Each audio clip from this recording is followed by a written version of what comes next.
So hi, இந்த video நம்ம கம்பெனியில் மேனுஃபேக்சர் பண்ணுற ஃபைல் வந்து நீங்கள் பார்த்துட்டு இருக்கீங்க. ஸோ இந்த வீடியோவில் நம்ம இதை வந்து ஸ்ட்ரெஸ் டெஸ்ட் பண்ணி பார்ப்போம். லைக் இதை வந்து நம்ம பிரித்து எவ்வளோ ஸ்ட்ராங்காக இருக்குன்னு நம்ம செக் பண்ணி பார்ப்போம். இப்போ நான் வந்து கார்னர்ஸை வந்து நான் ஸ்ட்ரெஸ் பண்ணி பார்க்குறேன். இப்போ அந்த பாட்டம், இப்போ இந்த காலம் ஸ்ட்ராங்காக தான் இருக்குது. இப்போ வந்து நம்ம ரெண்டு கையை வச்சு ஒரு வாட்டி செக் பண்ணி பார்ப்போம்.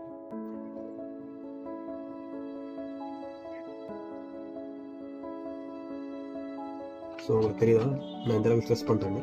எதுவுமே ஆகலை. ஸோ ஸ்ட்ராங்காக தான் இருக்குது. ஸோ இந்த ஃபைல் உங்களுக்கு வேணும்னா பையிங் லிங்க் வந்து அந்தந்த சோஷியல் மீடியா பிளாட்ஃபார்ம் ஏற்ற மாதிரி கொடுத்து வச்சிருக்கோம். இது நேரில் கூட வந்து பர்ச்சேஸ் பண்ணிக்கலாம். For bulk orders WhatsApp link buying link கீழே இருக்கும். செக் பண்ணி பாருங்கள். Until then by.